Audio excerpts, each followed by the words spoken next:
Obviously, Omar had a big game. Had a big game on Saturday.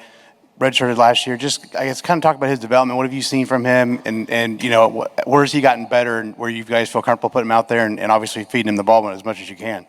Well, I think the biggest thing is just, number one, the growth that you're going to make, from a freshman year to, even though he still is a redshirt freshman, but from a freshman year to a sophomore year, he's made an unbelievable amount of growth, and then he just did a great job capitalizing when his number was called. He had some depth issues. He had to play a lot more, and made plays, and that's what you got to do. Everybody's going to get an opportunity at some point, or you're prepared when it happens, and he definitely was. Tom obviously talked a lot about, the quarterback decision and how you guys came to it, but just from your perspective, was there anything you saw on film specifically from Taven that from this week that kind of set him apart? How do you kind of come to this decision? At the end of the day, you got two really good football players, and you got to get in a room and you got to figure out who the guy is that you're going to give the chance to.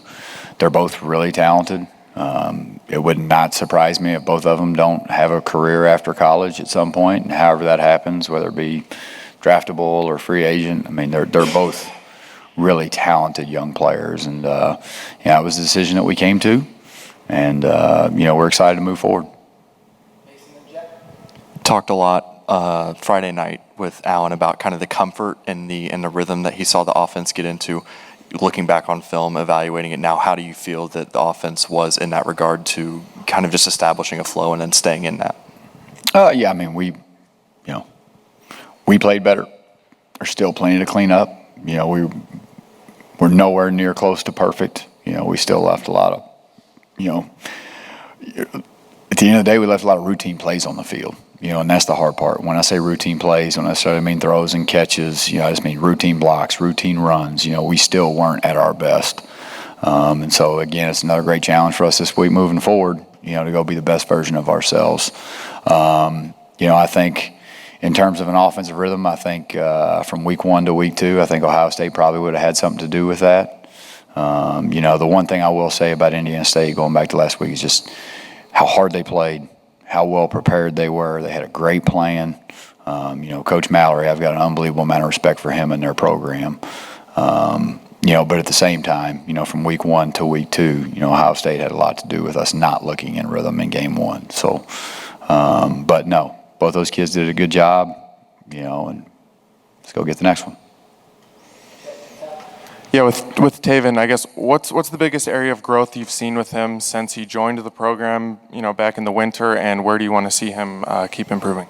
I think number one, system knowledge.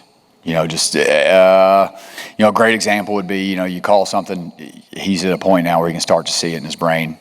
And I think just that for a young quarterback, that's the biggest thing, is just the comfort and the growth that you have within the system. So just overall system knowledge, I would say, is probably where he's improved the most, which you expect a young or a new player, to do. Moving forward, I think it's just going to be, commanding the offense, taking care of the football, doing his job at a high level as opposed to having to make every play, and ball security, all the same boring fundamental things that you guys get tired of us saying. That's what it's going to take for him to, keep playing good football. Well, when it comes to the running backs, you've had 2 games that have been called 2 very different ways because of opponent and because of game situation, and yet you look at the carries and the receptions out of the backs, you could expect to catch passes, and it's relatively balanced. Do you feel like these 2 games have demonstrated the sweet spot that you want to get to and how you use the 3 main guys? We've got to be able to do whatever we have to do to win a football game. Whether it be the NFL and college, you got to find out where you can win, what your matchups are, who can block who can't block who can win versus who can't win versus who. And so, last week was a really good plan for them, and then moving forward, whatever it takes for us to have a chance to win the football game, whether it's play fast, whether it's play slow, whether it's throw it, whether it's run it, whether there's an option element to it, no option, like whatever we have to do to win a football game. And so that's what we're doing right now, getting ready to go win the next one. Yeah, Coach said that, you guys brought both of them in to tell them, Brandon and Taven at the same time, kind of wanted the message crystal clear. Were you part of that kind of process, kind of how that unfolded? I was in the room in that meeting, but, that's Coach Allen's time. And I understand the chain of command. Did you come, when you walked off the field Saturday, did you feel like you were leaning in one direction, or did you really have to sit down and kind of review the film as well? No, I mean, the film was a huge part of it. It always is. Nothing. Anytime you come off the football field, whether it's practice or a game, it's never as good as you think it is. It's never as bad as you think it is. Because I think there was a point in the game where one of them was like 10 of 11 and the other one was 8 of 9. Brennan had a great 2-minute drive. We had a good start. Part of that good start, Brennan had to come off the bench, ripped an unbelievable ball on a 2nd long. And so the film was definitely much more of a part of it than a gut feeling. But, got together, made a choice, time to move forward. Ask Coach Allen something similar, but with Taven specifically, have you seen anything different from him when he's gotten into game action? Quarterbacks can be limited in certain ways in terms of contact and just how fast the game can move for them in practice. Have you seen things change in him as a quarterback since you've been able to get him into game situations the last 2 years? No, I mean, I think the biggest positive you draw from it is for a taller, basketballish build, for a lankier build, he is a good runner, and he's a physical runner. I think, that to go along with his other skills, I think that's the biggest thing, because you never know. You see people's feet get on fire. You see people all of a sudden make poor pocket management decisions when there's live bullets, and we haven't seen much of that. So just proud of him and ready to get going. Walt, over here, the physicality that Josh Henderson ran with, as hard as he runs, what's your thoughts on him and the way he ran, and what's his potential the rest of this year?